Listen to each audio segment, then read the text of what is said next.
again, going through our series on the Iberian crypto Jews. We're up to the 5th of 6 today of the talks I'll be doing. And it's mainly about the modern history of these people, the Jews and the crypto Jews in Latin America and in Spain and Portugal. So before we go into it, though, I'll make a quick note on the Torah portion. So this week it's a double portion, Acharei Mot Kedoshim. Then these two portions in Leviticus are normally read together. So there's quite a few readings. It's essentially 5 chapters essentially of Leviticus.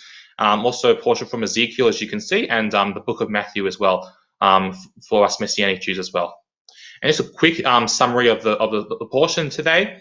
In a nutshell, it contains the death of Aaron's sons for giving the forbidden sacrifice, and there's warnings about approaching the presence of God when we are not called for, when God does not demand our sacrifice, does not demand our worship, and also a related warning about not offering sacrifices anywhere other than the place God will choose. So they're all related themes, related to respecting the presence of God and not approaching when not called. Also, various laws regarding lots of different topics, regarding the Day of Atonement, Yom Kippur, as we know in Hebrew, regarding the dietary laws, kashrut, so in particular not eating blood. The commandment to drain the blood is from this portion. And also laws regarding sexual relations. In fact, the discussion about homosexuality in the Old Testament is in this portion. Also other aspects of life, so charity, honesty, sexual morality in general, and honoring your parents are just some of the examples. And the New Testament teaching today from Matthew relates Yeshua's teaching regarding what comes out of a person being more important than what goes in. So it's sort of talking about, I guess, being a pure moral person is mostly determined by the things that come out. So actually, it's quite related to what the Leviticus portion talks about, because the aspects of sort of sanctity that we're called to have in Leviticus are sort of the opposite things which can come out of a person, which can defile a person. So very much related. But anyway, getting back onto our topic today, which is the continued discussion on the story of the Sephardim and the crypto Jews. I'll just quickly recap where we've gone so far, because we have gone quite a bit of a journey. So our first week, we reviewed the possibilities of the origins of the Sephardim, so where they came from. Our second week, we reviewed the Golden Age, when they were at their most successful in Spain and Portugal. Our third week, we reviewed the decline of the Sephardim until their expulsion from Spain in 1492. Last week, we started talking about the story of the crypto Jews up until about the 18th century in both Iberia, so Spain and Portugal, and also in Latin America. And this week, we'll quickly review modern Jewish and crypto Jewish history in these places. Now, I say Jewish and crypto Jewish because after the 18th and 19th centuries, Jews from other parts of the world started to settle in these countries, and they have had a massive influence on the history of these countries. So I will continue to talk about both of them today. And just a side note here, again, I have included a couple of references today, breaking with that rule, but generally I will not be giving references with the presentations, but I will be with the written accounts, which I will make available. So now let's continue where we left off. So crypto Judaism in the 18th century. So look, it wasn't a pretty sight in those days. Like in most places, it was either essentially dead or heavily suppressed and underground. The golden ages, in quotation marks, the golden ages of crypto Judaism in Mexico was certainly diminished. It was mainly individuals and small families in isolated areas. So it wasn't really any major organized institution. It was highly syncretic, which means there was a combination of Jewish and Christian belief and practice, and mostly vestigial customs. So what I mean by vestigial customs, so these are customs which have remained, so they will continue to be practiced, but they lost their original meaning. So for example, lots of crypto Jewish families and new Christian families, they lit Shabbat candles, or they lit candles on Friday night, but oftentimes the meaning has been lost over time. So they would sort of understand this as like a family tradition, candles on this day, for example, or like just something that the family did, but without understanding the original meaning to halal the Shabbat. And that actually happened quite a lot, including actually people that I know personally. And unfortunately, unfortunately from our point of view, new Christians started to mostly resemble old Christians in terms of belief, in terms of practice. They mostly assimilated into society, and the incorporation of the various Christian beliefs into the dogma, even though they tried to consciously reject it, it was starting to really be ingrained into their psyche after so many decades and now centuries of sort of pressure and intimidation by the church, the Catholic Church. However, there was hope on the way, and it came in the sort of form of the Enlightenment. Now, the Enlightenment was essentially a movement of liberal thinking in Western Europe towards the end of the 18th century. There were a few key proponents of that, and it greatly influenced the Iberian leadership to grant emancipation to minorities, to give citizens more personal freedom and more rights and more representation in government. So, for example, there were monarchies which were essentially absolute monarchies, that they didn't give any of their power to the people. After this movement, there were still monarchies, but they sort of gave, they developed what's called a constitutional monarchy, which essentially means the king or queen is still the head of the state, but there is some power which is given to a parliament through a constitution, which means that people can have more decision-making power as well as the monarchy, even though the monarchy still had the final say. And perhaps the Iberian leadership was feeling embarrassed because the Inquisitions were quite cruel. And even for those days, many of the other Western European powers moved on. And Iberia was still very much behind in terms of its methods and its cruelty in carrying out those methods. And we might think, who cares if a government's embarrassed, as in what's the power of embarrassment? So I wouldn't underestimate that. So many of us are too young to know this, but I've done a bit of research about the White Australia policy. And the White Australia policy was essentially a policy of selective admission to Australia, with mainly white people allowed than Europeans. And that actually prevented people like Africans and Middle Easterners and Asians from immigrating to Australia until the 70s, really.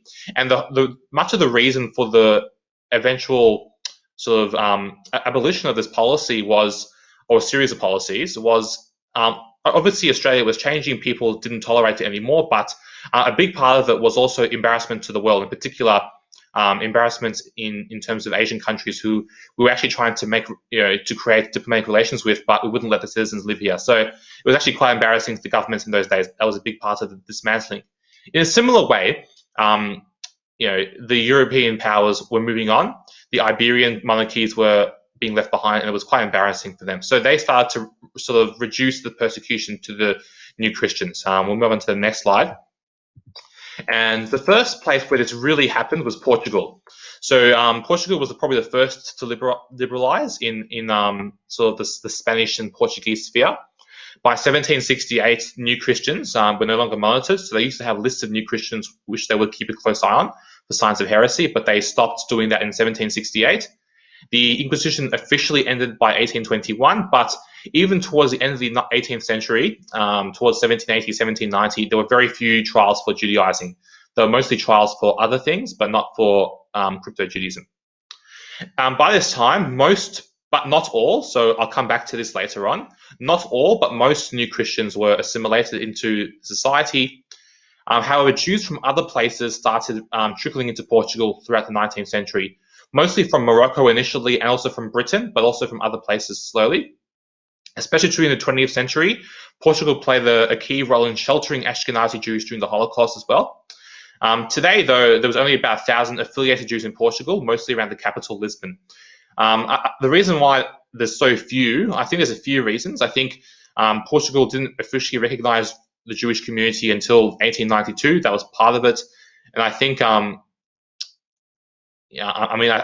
don't think it was particularly friendly to Jews even throughout the 20th century until maybe the late 20th century. So not many Jews actually returned to Portugal after all this has happened.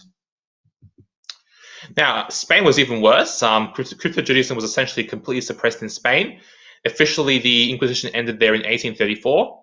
From about 1868, the constitutional monarchy allowed Jews to practice Judaism privately in their own homes, but not publicly. So Judaism was actually still technically illegal in Spain, even after this, and it was not officially allowed again until 1968, when the Alhambra Decree was finally rescinded. So remember, the Alhambra Decree was the one which, after 1492, it forbade Jews from practicing Judaism. So that was not officially removed until 1968. Imagine that. Like, like almost 400 years of this really terrible decree. Despite this, Spain did harbor Ashkenazi Jews during the Holocaust, and they did shelter them. So a bit of an irony here, but they did do that. Today, I mean, we're not really sure how many Jews exactly live in Spain because not all of them are affiliated, but between 13,000 and 50,000 Jews today. Again, mostly from the last few decades, and a far cry from the amount of Jews that lived in Spain before 1492. I'll make a quick note here. From 2015, the Spanish and Portuguese governments had a very interesting policy of allowing people descended from those who were expelled to return or to apply for citizenship. So it's sort of a symbolic gesture to say sorry, or to acknowledge regret for expelling these people in the first place. So essentially, I think it's closed now. It closed last year, I think. But essentially, if you could prove that you were descended from someone who was expelled, again, very difficult to do in practice, then you could have Spanish or Portuguese citizenship. And many people actually apply for that, and it was, greatly appreciated by the Jewish community around the world, even though very few of these people actually moved to Spain and Portugal. So now we'll move on to Latin America. In Latin America, Jews have definitely left a far more significant mark. Argentina is probably the most significant one. I will highlight the four key Jewish communities in Latin America today, which is Argentina, Brazil, Mexico, and Chile. In Argentina, not many crypto Jews actually ever made it there. However, towards the end of the 19th century, huge amounts, thousands of Ashkenazi Jews from Poland, from Lithuania, Russia, they fled to Argentina. So it was very interesting. By 1920, there were already 150,000 Jews in Argentina. It was a massive wave of immigration. At its peak, 13,000 Jews a year made it to Argentina from Eastern Europe. And the reason why so many Jews went to Argentina was similar to the reasons why so many Jews went to America.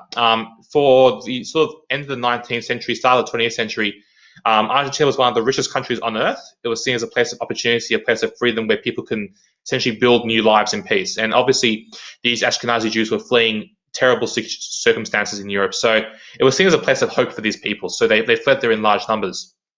However, since the mid-20th century, there were many challenges for the community, and also these challenges are very similar across the whole country.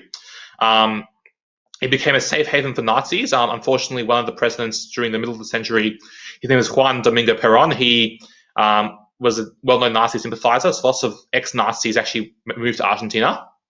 Of course, apart from that, there was the worsening economic and political situation, lots of extreme governments who mismanaged the economy, so increasing poverty in the country, increasing violence, increasing instability, increasing anti-Semitism as well. Multiple violent terrorist attacks have occurred in Jewish institutions in Argentina since the mid-20th century. Despite all that, it's still the largest community in Latin America, with about 200,000 affiliated Jews today. And if we include Jews with recent Jewish ancestry, for example, a Jewish parent or grandparent, we can say roughly 500,000 Jews today. I'll move on to Brazil. Brazil also had quite a similar story in terms of the modern era. We have talked about the crypto-Jewish movement in Brazil last week, but essentially by the end of the 18th century, it was pretty much suppressed, except for a few communities in the interior of the country, which we'll talk about soon.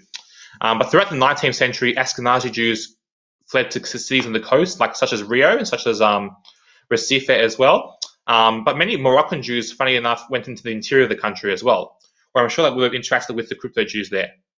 And in the 20th century, there was mixed Sephardi, mixed Ashkenazi immigration.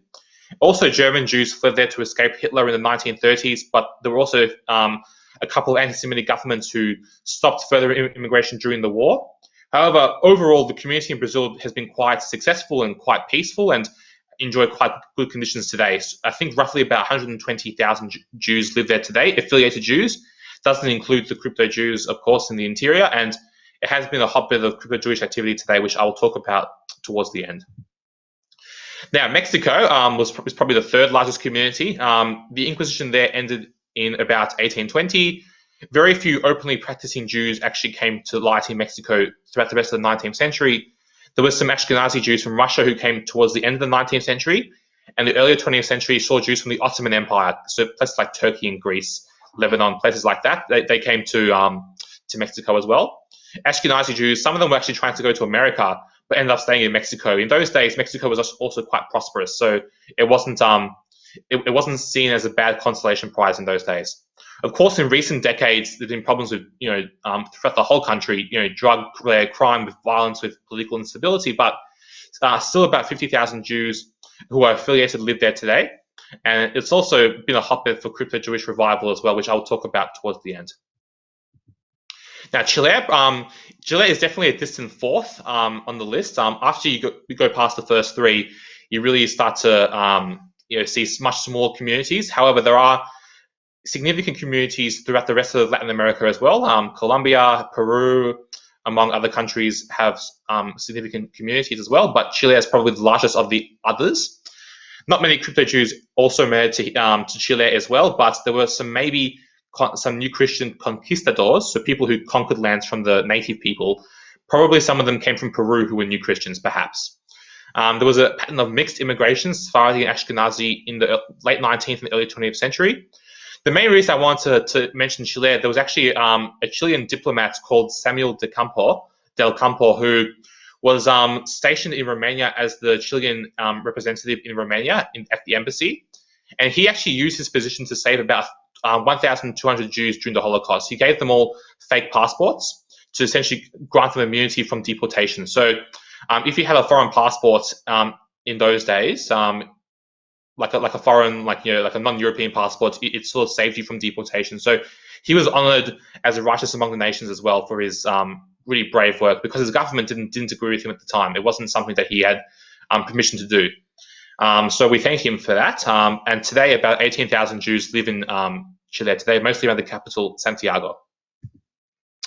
So I'm going to now talk about, for the remainder of the talk today, about very, very briefly, again, I'm summarizing this very heavily, the crypto-Jewish revivals. Now, I call them revivals because it's more about people coming into the open. These people never actually left the scene. It's more that, they're more open today. So a bit about Brazil. We left off last time in terms of crypto Jews in 1654, where the Dutch, who initially conquered part of Brazil, who gave the Jews some freedom, they were kicked out, and most remaining crypto Jews eventually assimilated into the wider community. However, some of them went into the interior of the country, in the Amazonian areas, where it's easier to hide, so usually in small villages. There was no official persecution of these people in the 19th and 20th century. Now, I say official because they did have social persecution. They were definitely socially ostracized, because these Jews were not actually that well hidden. Like, a lot of the villagers knew that they were descended from Jews, and they were ostracized as a result. And the reason, I'll give you an example. I read a blog on the internet about a crypto Jew who was growing up in the mid-20th century. So not that long ago, in a village in northeast Brazil. And the Catholic, according to this gentleman, the Catholic priest in the town actually asked the milkman not to give milk to the family. And the reason that he gave was because they were Jews. So he didn't want the Jews to be treated the same way as the non-Jews were. And there was a bit of social persecution there. So it continued right up to the mid-20th century in some of these towns. However, mainly from the late 20th century, from the 1990s, it's been much more open for them. The communities have felt much more safe, and they've sort of been able to come out into the open. And most of the time, they're really looking to make contact with other Jews. They're sort of coming out with the stories of preserved crypto Judaism, wishing to make contact with other Jews in Brazil, but also the world. And it's been an interesting situation. So reactions have been mixed. So because, look, there's obviously been support from some factions, but also criticism from other factions. So from their fellow Brazilians, who some of them also descend from crypto Jews as well, there is, of course, support for knowing about your past, unearthing your heritage, but most of them are content in the Catholic faith, which is the dominant faith in Brazil, and most of them don't want to rock the boat. So in other ways, they don't want to be pressured or compelled to change in any significant way. Fair enough in some ways. From the Jewish perspective, there has been a lot of support and a lot of influence trying to help these crypto Jews convert to normative Judaism. However, a lot of these people don't want to actually convert, mainly because they sort of have a different faith system which incorporates elements of Christianity and Judaism, and as a result, a vast majority of the Jewish community actually rejects these people as being fully Jewish for that result. They don't want to officially convert, and they have demanded that from them. It's a complicated situation, which I won't get into, but it's been a complicated ride for these people. In Mexico, it's an interesting story because despite all the persecution, crypto Judaism never really went away exactly. It was heavily suppressed for a while, but people transmitted the knowledge pretty successfully between the generations. And since much of the territory of Mexico was actually conquered by America in the 19th century, so for example, Texas and Arizona, those sort of places were actually part of Mexico initially, where a lot of the crypto Jews actually settled, but then America conquered them in the 19th century. In America, there was a much more free place than Mexico for Jews. So that actually helped them continue to keep their heritage alive. And communities today in northern Mexico and southern United States practice a complex mix of crypto-Jewish practices, and many more have been encouraged to come out into the open. DNA testing, as well as certain teachers, have encouraged this as well. They're actually quite large networks today. Probably thousands of people are actually quite connected with their, we'll call it crypto-Jewish heritage, and are trying to find out more. I will talk about some of the reactions to this towards the end, because it is an important topic. And I think it's a topic that needs to be dealt with in a faith-centered way as well. Now, I will probably the most spectacular example of crypto-Jewish revival has been in Belmonte. So Belmonte is a village of 6,000 people today in northeast Portugal. There was a Polish engineer by the name of Samuel Schwartz who made contacts with these people in 1917, and it was sort of a lost tribe experience. Like these Jews were very isolated, or crypto Jews were isolated. They had kept themselves isolated on purpose, and they didn't actually believe Samuel Schwartz was Jewish, and they were actually afraid of him because they were worried about getting sort of in trouble and being persecuted. But what he actually did was he said the Shema prayer to them, and because he said the Shema prayer, they started to believe him. And he started to spend some time with them. He spent quite some time with these people. He was working in a nearby mine as an engineer, and they were able to trace their heritage to 1297. There was a plaque they had from 1297 the community kept, which was the beginning of their community. And they survived with careful secrecy and, unfortunately, a degree of endogamy as well, marrying within the group, a very small group. Apparently, they celebrated 3 festivals a year. That was all they were able to keep. The Passover, the fast of Esther, which is part of Purim, and also Yom Kippur, mainly the fast of Yom Kippur, as well as Shabbat and some aspects of kosher. So interesting that they kept those practices as well. Of course, with a large amount of syncretism as well. Now, they were a huge sensation in the Jewish world, actually. Initially, there were various Jewish communities who wanted to help these people reintegrate into the general Jewish community. Initially, these Jews wanted to just keep to themselves. They wanted to remain isolated, and they actually pushed back against attempts to integrate them, which is, I guess, understandable because they were fearful of the outside world. It was difficult for them to sort of come out of the closet after centuries of hiding. However, since the 1970s, they have been more open. They have actually asked people to come and to help them build a synagogue, to help them even convert some of those people to normative Judaism. So today, the community is about 300 people, give or take. They have a rabbi, they have a synagogue, they have a kosher market, and actually a museum, and they actually attract significant Jewish support around the world. Some in the community have embraced this and converted to Orthodox Judaism. However, the majority have not. And I think the reason why is the majority have gotten so used to the isolation, so used to the way they do things, and also they've also suffered a bit of ridicule, a bit of sort of like there's been an aspect of being second class, not true Jews from the Jewish community around the world. They've actually, I think, as a result, sort of retreated back into their isolation, unfortunately. So it's a bit of a mixed bag. Now, I'll talk briefly about DNA evidence, because DNA evidence is amazing, but it's also very fickle as well. So there are a couple of studies here which I'm going to talk about, which have actually included the links at the end of the slide, because I do think they're very important studies. Excuse me. And there was a study in 2015 of the Belmonte Jews, the crypto Jews there, and they studied the DNA sequences. So it's very simple. You can do this today if you have the money and the time. A cheek swab, look at a few cells, and you sort of look at the DNA sequences, and you compare the DNA sequences with other Jewish groups, in particular Sephardic Jews. What they found was that not only that the Belmonte crypto Jews have most DNA in common with the Sephardic Jews in general, but also they had less admixture with Europeans than other Sephardim. So what that means is, of course, with Jewish groups around the world, you have a degree of intermarriage with the surrounding ethnic groups. The Belmonte Jews, because I think because they had they practiced so much endogamy, they actually had less admixture than other Sephardim. So in some ways, they had more Jewish DNA, according to this study. Very interesting study. And another study, a bigger study in 2017, this one in Latin America, showed that perhaps almost 25% of Latin Americans had significant Jewish ancestry. So they defined Jewish ancestry as greater than 5% of DNA sequences. So that's like obviously a game changer. Many people who suspected Jewish roots or are you actually using DNA to support or validate their tales, even if they have largely unfounded evidence otherwise, they're using the DNA to sort of prove their claim. So the question I've got here, if we actually take the results of that study and apply it, it was a large study, it was 7,000 people, so it wasn't a small study. If we apply this to the Latin American population, you would actually get 150 million people who are defined as having significant Jewish ancestry by the definition of the study, which essentially means more than 5%. Now, the question is, are there 150 million Jews in Latin America? Well, the answer is, of course, not.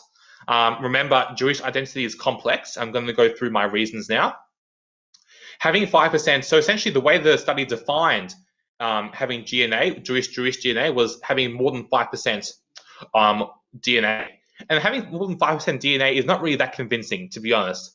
It's essentially saying you have one ancestor in the last 20 generations, so that's 5%, which roughly equates to the last 500 years if the average age of childbirth was about 25 years old. And as we all know, Jewish identity incorporates far more than just ethnicity, far more than race. It includes faith, it includes practice, culture, social constructs. That's probably the most important one, the social constructs. Most of these people do not identify themselves as Jews even, or with Judaism. So I'll give an example. So for example, the English colonized many different areas of Africa. One of the old English colonies was Nigeria. And many Englishmen married or they had children with Nigerian women. So if someone who's descended from these people, descended like a couple hundred years later, has 5 or 10% Nigerian ancestry because of this, would that person call themselves Nigerian or will they call themselves English? Well, I'm sure if they live in England, they'll call themselves English. If they live in Nigeria, they'll call themselves Nigerian. And I think the reason for that is what your DNA has is it does not necessarily define your identity. There's so much more complexity to that.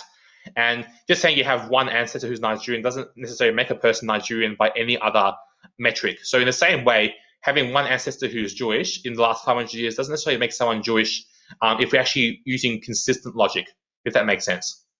Now, what this does show is that it does show the significant presence of Jews in Latin America despite the Inquisition. So it does show that many Jews actually made it to Latin America despite all the persecution, and they managed to survive there in significant numbers. That it does show that.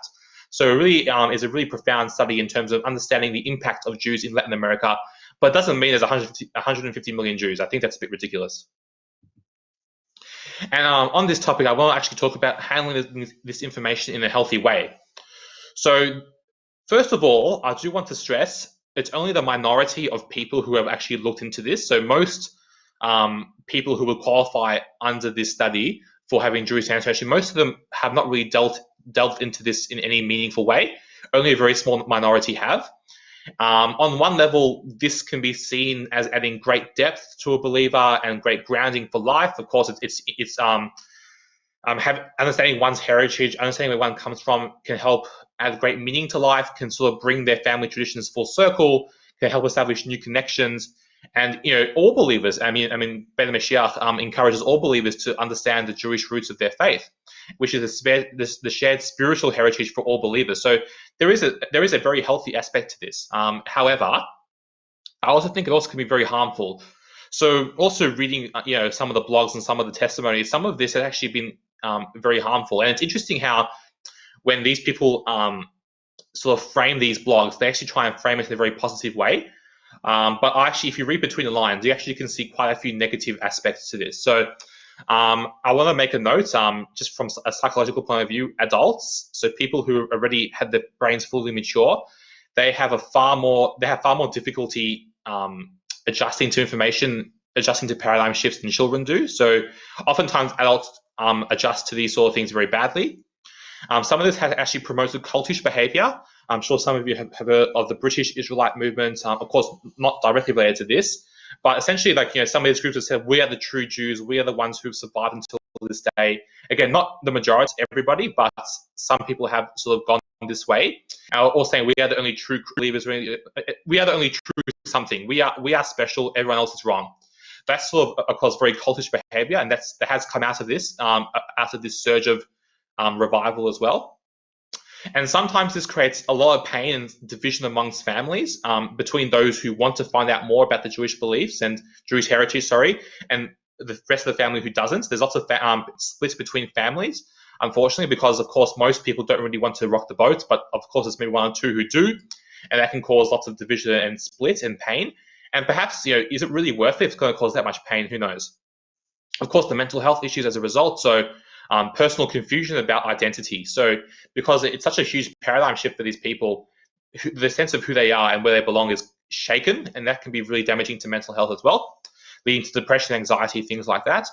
And also, the most important point that I have here, it has led, unfortunately, to many born-again, spirit-filled believers becoming angry at the church for some sort of, for feeling that the church has taken away their Jewish heritage or things like that, and therefore, as a result, abandoning their faith. Not necessarily just to convert to Judaism, mind you, but also sometimes abandoning faith altogether. Like, I read testimonies where they were raised Catholic or raised as an evangelical Christian even, and then because they've found this out, they've actually just turned their back on all faith altogether, which is really a terrible situation. Even though the initial conversion may have been pressured, I still think these people, if they have a life-giving faith today and they're abandoning it because of what happened 500 years ago, I do think that's a great shame.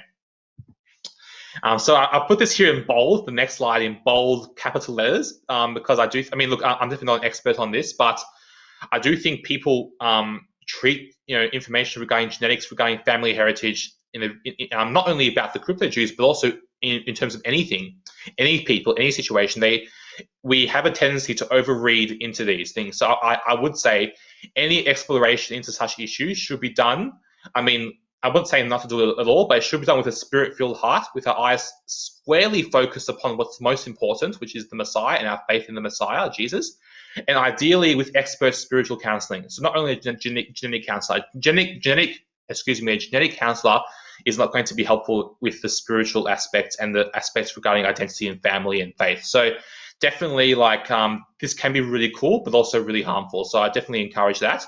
If anyone who's watching this, or if you know someone who's going to be looking into not only crypto-Jewish past, but also any sort of genetic heritage, it should be done very carefully, because it can be damaging, I think, to some people. And I think from a spiritual and biblical perspective, the best way to ensure that we handle this sort of information well is to meditate on the Bible's words regarding identity. And Paul and Jesus had a lot to say about this. I'm going to quote quite a few passages from the New Testament which show us where we should be putting our identity, where we should be putting our focus on. So John chapter 1, verse 12 is Jesus' words. He says, "Yet to all who did receive him, to those who believe in his," it's referring to Jesus, my bad. "Yet to all who did receive him, to those who believe in his name, he gave the right to become children of God." So in the Messiah, we actually become children of God. That's our identity in the Messiah. We should be focusing on that. "But you are a chosen people, a royal priesthood, a holy nation, God's special possession, that you may declare the praises of him who called you out of darkness into his wonderful light."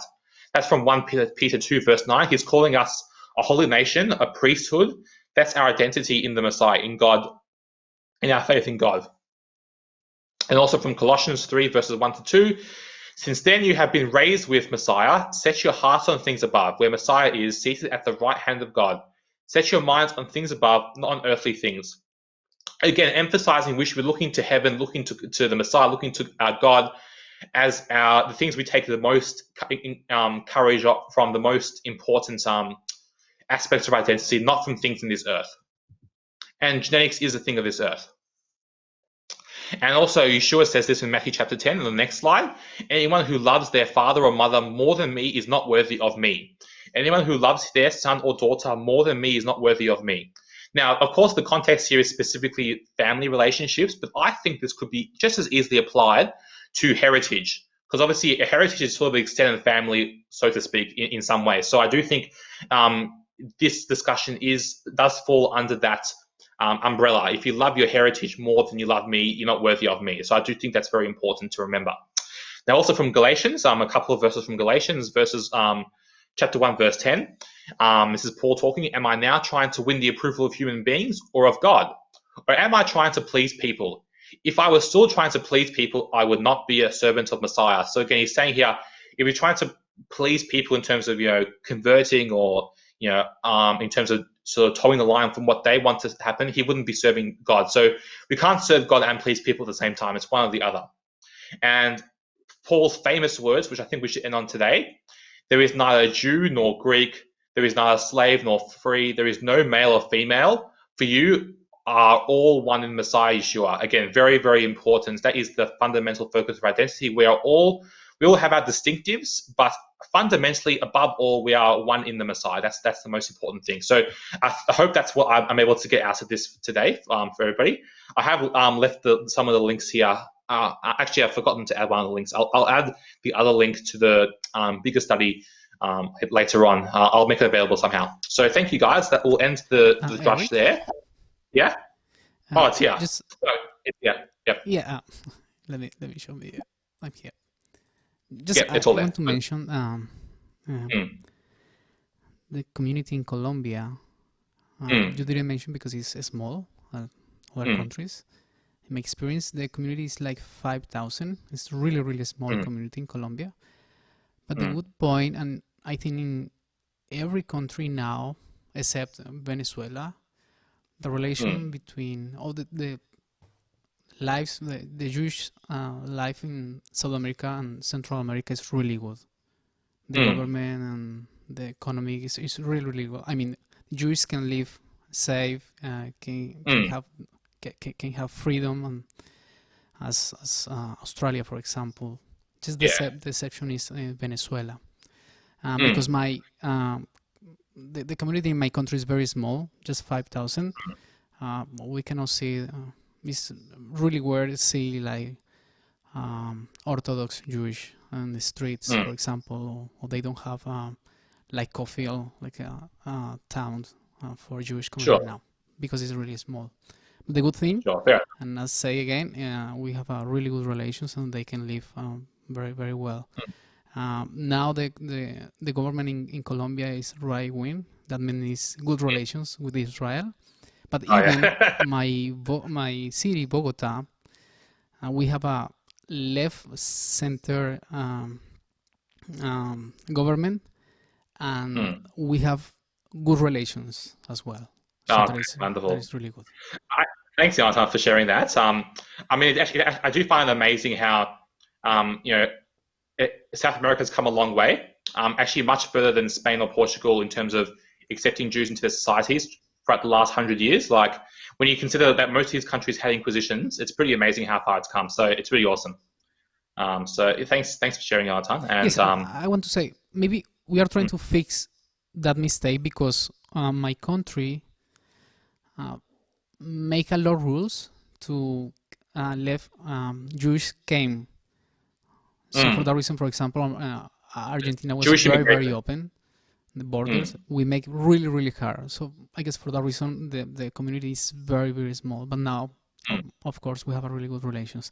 And I read a country in Central America that was a huge community, Jewish community, because the same.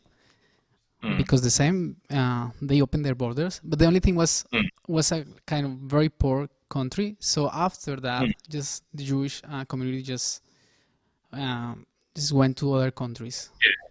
Yeah, that's true. That's true. Thanks, Jonathan. Again, fascinating discussion, but for the sake of time, we'll end it there. Feel free to continue the discussion online, though. It'll be interesting to see your thoughts and maybe some experiences.